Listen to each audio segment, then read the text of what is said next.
For black workers, the data is worse. For now, another month, the unemployment rate is going up. It's now 7.5%. I think we're losing sight of the human impact of this. Actually, I agree with you on that. When you look in the private sector, we're less than 1.8% when you look at higher management jobs. We have a CNN panel I want to hop into that's analyzing a population experiencing increased strain from Trump's economic policies and the subsequent collapse of our economy under him due to his tariffs. And that group is black women. So black people as a whole, really, but especially black women. If you can, leave us a like on the video. It helps us out a ton, gives us a boost in the algorithm. We've been growing a bunch, all thanks to you guys. And let's get right to the content. Right now, the U.S. unemployment rate is at 4.3%. We just learned that very few jobs were added in August, about 22,000. That's not good. If you were to describe this via text, you send a red alarm emoji. Now, for black workers, the data is worse. For now, another month, the unemployment rate is going up. It's now 7.5%. That's the highest it's been since October of 2021. And it's a number we've been watching ever since it was 6.8% in June. It's two alarm emojis. You dig even deeper, and you'll find that black women are disproportionately struggling right now. The jobless rate for black women is at 6.7%. The last time it was that high, September of 2021, back during the pandemic.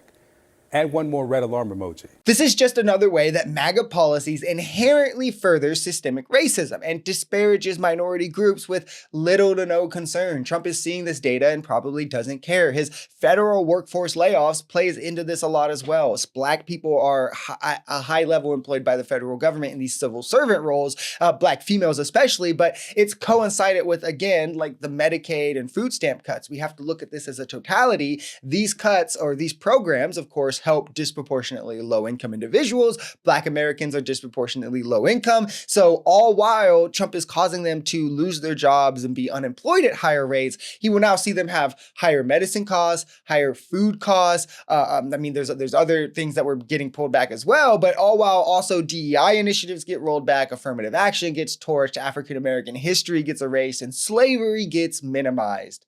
But MAGA isn't racist, right, guys? They're not attacking us. We are, in terms of participation in the labor market, we're 60% more than all of our women counterparts of the labor market. But what's interesting in federal jobs, we're about 11.7%, which means that's in parity of our population, right? But when you look in the private sector, we're less than 1.8% when you look at higher management jobs. So what we have seen is that federal jobs have actually created a pathway and opportunity that black women, it demonstrates that when black women are given an opportunity, that there are federal protections that allow us to matriculate, that what you see is that we're able to get representation. What he's saying around that we're supposed to just play on the market, but what we're seeing is an underrepresentation in the market, that oftentimes we're underpaid in the market, we're in entry-level jobs. You do not see the same kind of economic stability that we've seen with federal employment.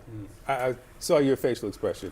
Because ultimately, a lot of the hiring, I feel, that's happened within the federal government was to check boxes for DEI. I've realized the best answer for clowns like this, you can go to my Uncommon Grounds podcast and watch my episode last week of doing it to my co-host, is just to ask them to name any DEI policy ever. Name one single DEI policy. You'll find for many of them, it's just the nefarious DEI policies that definitely exist, but they just don't know any that they can name. Quotas do not exist. They've always been illegal and have never had anything to do with DEI. It's like the biggest red flag if someone says quotas, that they have no idea what DEI actually is. Again, just look at the chaos and the unqualified nature of Trump's cabinet and even just his administration as a whole, like with his civil servants and the ones that are following these different roles, like he's fired the BLS commissioner, look who he's putting in their place, these kinds of things. Now look at that compared to Joe Biden, or even look at it compared to Obama. People say like this DEI stuff started with Obama, which is also a lie just because he's black, but I digress. What is comparable to Trump's administration leaking battle plans, having our social security numbers at risk of being hacked and more, right? The first lady here is the one who was spot on.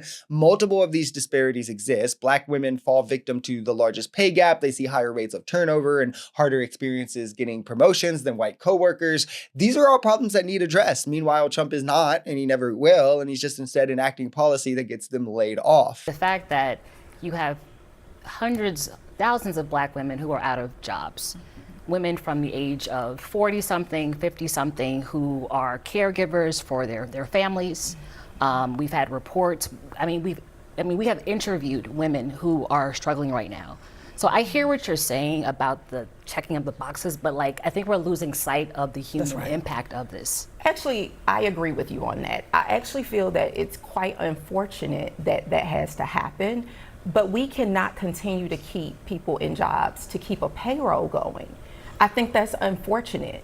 But that's not, I mean, again, I have to disagree with you. I think a lot of the women who have been losing their jobs have played critical roles in government. Well, okay, but who's to decide what is critical then? Trump ended USAID, which is expected to cost over, I think, 14 million lives in, I believe, the next 5 years alone. That sounds pretty critical to me. The Department of Education handles funding for low-income schools and for disabled students. Education is one of the biggest barriers to wealth in this country. That sounds pretty critical to me, yet Trump slashed it. Trump fired the Black woman commissioner of the NLRB to deadlock the board that fights for rights for worker protections, or rights and wages, right? That sounds pretty critical to me. Trump closed thousands of Social Security field offices and ended the phone lines, which 40% of seniors used, some of who are unable to drive to the field offices or without mobility, and now might have to go even further because of field offices closing.